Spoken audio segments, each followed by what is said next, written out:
Let me begin with a lesson that took me years to learn and longer to accept. Most of our frustration in life comes from paying attention to the wrong things, not from lack of intelligence, not from lack of opportunity, but from misplaced focus. We spend too much time watching what others are doing, saying, earning, failing at, or getting away with, and too little time refining the one thing we can actually control: ourselves. And the price for that mistake is always high. 1. Life improves when attention comes home. Jim Rohn used to say, "Don't wish it were easier, wish you were better." That sentence alone could save a person decades of disappointment. Most people look outward when something goes wrong. The economy, the boss, the system, the family, the unfairness of life. But the mature individual eventually learns a sobering truth. Life responds not to complaints, but to correction. And correction always begins inward. You don't fix your income by studying rich people's lifestyles. You don't fix your health by criticizing unhealthy people. You don't fix your character by pointing out flaws in others. You fix your life by working on the one lever you can pull: yourself. 2. Comparison is the thief of focus. Comparison has destroyed more potential than failure ever did. When you focus on others, you borrow standards that don't belong to you. You measure progress on the wrong timeline. You lose sight of your own pace. One man compares salaries, another compares titles, another compares recognition. And slowly, almost invisibly, they abandon their own path. Jim Rohn warned against this. Don't join an easy crowd, you won't grow. Go where the expectations and demands to perform are high. But here's the key. Those expectations must first be self-imposed. When you measure yourself against others, you outsource your standards. When you measure yourself against your potential, you reclaim control. Responsibility is the foundation of power. Here's a hard truth that separates adults from children. As long as something is someone else's fault, it is also someone else's responsibility. That means no power. The moment you say, "This is my responsibility, this is my discipline, this is my correction to make," you gain leverage. Jim Rohn said it plainly. The day you take complete responsibility for yourself is the day you gain the power to change anything. Not some things, anything. Focusing on others weakens you. Focusing on yourself strengthens you. Why discipline beats jealousy every time? Jealousy is lazy ambition. It watches instead of works. It resents instead of refines.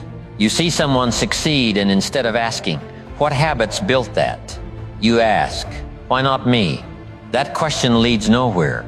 A better question is, what must I become to deserve that result? Because results are not random. They are earned.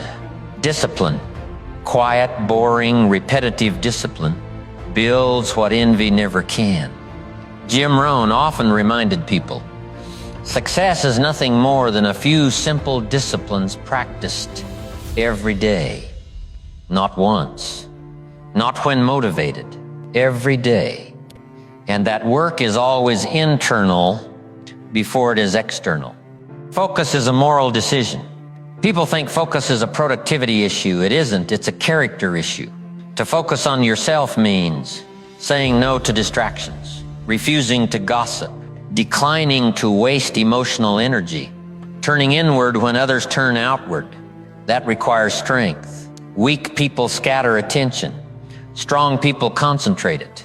When you stop reacting to others, you gain emotional stability. You recover mental energy. You make better decisions. Your life becomes quieter, but more powerful.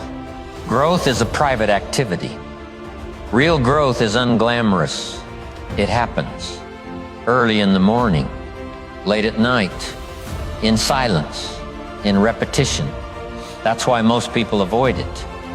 It's much easier to comment on others, criticize outcomes, analyze mistakes that aren't yours. but personal growth demands solitude.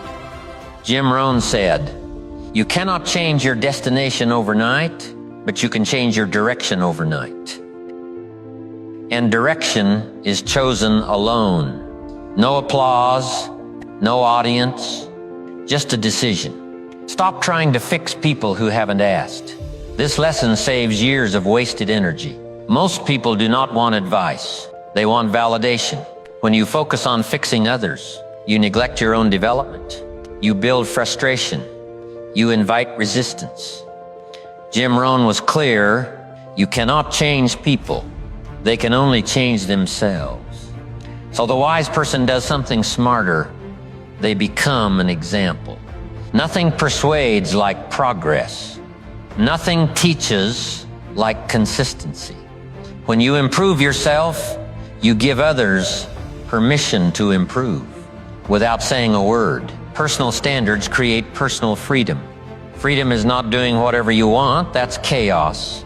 Freedom is having enough self-control that life stops controlling you. Your standards determine your income, your relationships, your health, your self-respect. And standards are not negotiated with society. They are set internally. When you raise your standards, you stop blaming, you stop complaining, you stop waiting, you start building. Jim Rohn called this the major shift from external blame to internal command. Why silence often means growth. When you focus on yourself, people may misunderstand you. They might say, "You've changed. You're distant, you're too serious." That's usually a sign you're doing something right. Growth often looks like withdrawal before it looks like progress. Silence is not weakness. It is concentration. And concentration builds momentum. 10. Final lesson, your life is your argument. Jim Rohn never chased approval. He built value. And value attracts attention naturally. If there is one idea to carry with you, let it be this. The more you work on yourself, the less you are disturbed by others. When your mind is disciplined, habits are aligned, standards are clear, the noise of the world fades. You stop explaining, you stop defending, you stop comparing, you start becoming. Focus on yourself, not because others don't matter, but because you are your primary responsibility. Life doesn't improve by observation. It improves by correction. And correction always begins in the mirror. So today, don't ask, what are they doing wrong? Ask, what am I willing to improve? That question, answered daily, changes everything.